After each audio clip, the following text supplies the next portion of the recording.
ओडिशा रे जून 26 तारिख जाए प्रबल वर्षा संभावना रही बेले एने राज्यगुड़िकर विभिन्न जिला को येलो वार्निंग जारी कर भुवनेश्वर स्थित आंचलिक पाणीपाग केन्द्र आसंता 24 घंटा मध्य बिजुली घड़घड़ी सह प्रबल वर्षा राज्यर 11 जिला को येलो वार्निंग जारी कर जिला गुड़िक है सुंदरगढ़, झारसुगुड़ा, बरगढ़, संबलपुर, देवगढ़, केन्दुझर, मयूरभंज, ढेंकानाल, अनुगुल, रायगड़ा और कोरापुट। जून 22 रु 23 तारिख मध्य झारसुगुड़ा, सुंदरगढ़, संबलपुर, केन्दुझर, मयूरभंज, गंजाम, गजपति, रायगड़ा, कोरापुट, मालकानगिरी, नवरंगपुर, कलाहांडी, कंधमाल, नुआपड़ा, बलांगीर, सोनापुर और बरगढ़ जिला गुड़िकर बिजुली घड़घड़ी सह वर्षा और येलो वार्निंग जारी कर सूचना आसी।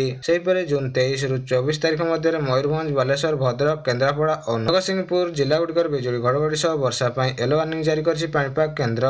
जून 24 रु 25 तारिख मध्य सुंदरगढ़, केन्दुझर, मयूरभंज, बालेश्वर, भद्रक जिला गुड़िकर बिजुली घड़घड़ी सह वर्षा येलो वार्निंग जारी होता बेले जून 25 रु 26 तारिख मध्य सुंदरगढ़, केन्दुझर और मयूरभंज जिला को बिजुली घड़घड़ी सह वर्षा येलो वार्निंग जारी कर पाणीपाग केन्द्र।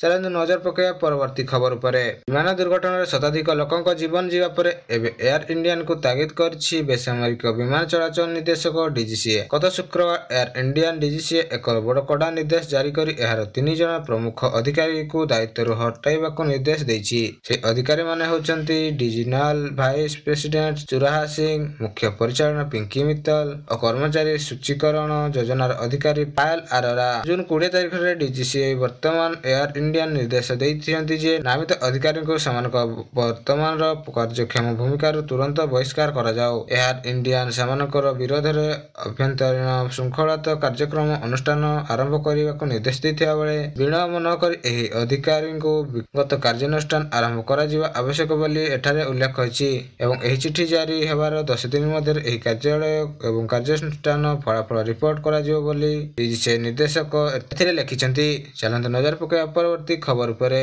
जुलाई 15 सुधा सरकार असरकारी अनुदान प्राप्त स्कूल छात्र छात्री को मिलिबो मागणा पोशाक। प्रथम श्रेणी अष्टम श्रेणी पर्यंत स्कूल छात्र छात्री को 2 हल लेखाएं पोशाक मिलवा को जाउथबा बेले एने समस्त जिला शिक्षा अधिकारी और जिला प्रकल्प संयोजकों को निर्देश दिया जायछि। पीएम श्री समग्र शिक्षा गंगाधर महर शिक्षा मानकर वृद्धि योजना बंटन करा जिवो। एहा सहित समग्र छात्र छात्री को पूर्व निर्धारित रंगर पैंट और धड़ा सार्ट दिया जिवो बोली सूचना आछि। प्रथम रु पंचम श्रेणी छात्र छात्री को 2 हल फ्रॉक और षष्ठ रु अष्टम श्रेणी को 2 हल सालवार कमीज और ओढ़णी दियाजिवो। विद्यालय एथिपाई अर्थ प्रदान कराजिवो एवं टेलरिंग यूनिट रे थिबा महिला स्वयं सहायक गोष्ठी को पोशाक किना जाय विद्यालय को प्रदान कराजिवो बोली सूचना आछि। चलंतु नजर पकाइबा परवर्ती खबर उपरे। वन्य प्राणी नियम 1974 नियम रे 50 के द्वारा प्रदत्त क्षमता व्यवस्था करी ओडिशा सरकार गत शनिवार दिन मानव हत्या एवं घर क्षति अनुकंपा सहायता को संशोधन करछन्ती। तदनुसार मनुष्य मृत्यु अनुकंपा राशि सहायता 10 लाख टंका को संशोधन होइथिया बेले ओडिशा सरकार जंगल परिवेश और जलवायु परिवर्तन विभाग द्वारा तारीख 21 जून 2025 रे जारी एक विज्ञप्ति कहा जायछि जे वन्य प्राणी नियम 1974 अंतर्गत व्यवस्था अनुसार मानव मृत्यु 50 ए अनुकंपामूलक सहायता 10 लाख टंका को संशोधन करागला। सेहीपरि 50 एफ अधीन आंशिक घर क्षति अनुकंपा राशि क्षतिपूर्ण संशोधन कराଯାଇଛି एवं आंशिक घर क्षति 10,000 टंका, रसोई घर, धान खदाल घर और गुहाल छेली आश्रय इत्यादि रेफरेंस सहित क्षति 3,000 टंका एवं पक्का सीमा किंबा कंपाउंडर को कांथ क्षति प्रति रनिंग मीटर 500,000 टंका संशोधित 25,000 टंका पर्यंत सीमित कराଯାଇଛି। चलନ୍ତୁ नजर पकाइबा परवर्ती खबर उपरे।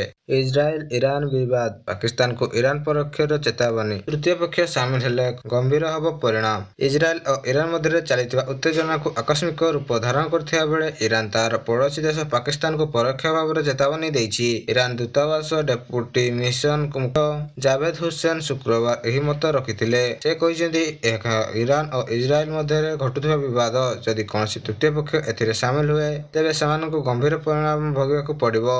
आमे आशा करूछु पाकिस्तान आम सहित रहिबो। ए घटना समय उठिछि एक महत्वपूर्ण प्रश्न। एही प्रश्न उठिबार कारण होछि इतिमध्ये पाकिस्तान सेना मुख्य जनरल असीम मुन्नी अमेरिका गस्त करी डोनाल्ड ट्रंप सहित भेटिछंती। ता पूर्व से ईरान गस्त करी ईरान रे सर्वोच्च नेता आयतुल ଖଲେର ମଧ୍ୟ ଆଲୋଚନା କରିଥିଲେ। ସେଥିରେ ସ୍ପଷ୍ଟ ହୁଏ ଯେ ଇରାନ ଏହି ଯୁଦ୍ଧରେ କୌଣସି ବାହ୍ୟ ଦେଶ ଯଦି ଜଡ଼ିତ ହୁଏ ତେବେ ସେ କଠିନ ପଦକ୍ଷେପ ନେବାକୁ ପଛାଇ ପାରିବ ନାହିଁ। ଏହି ଭାବରେ ପାକିସ୍ତାନ ପାଇଁ ଏହା ଗମ୍ଭୀର ଚିନ୍ତାର ବିଷୟ ପାଲଟିଛି।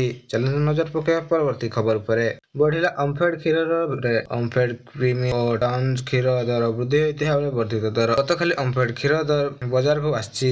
ପ୍ରିମିୟମ ଓ ଟକ୍ସ କ୍ଷୀର ପିଛା 2 ଟଙ୍କା ବଢିଥିବା ବେଳେ ସେହିପରି ଗୋଲ୍ଡ କ୍ଷୀର ଲିଟର ପ୍ରତି 4 ଟଙ୍କା ବୃଦ୍ଧି କରିଛି ଦର। 3 ବର୍ଷ ପରେ ମହଙ୍ଗା ହେଲା ଓମଫେଡ କ୍ଷୀର।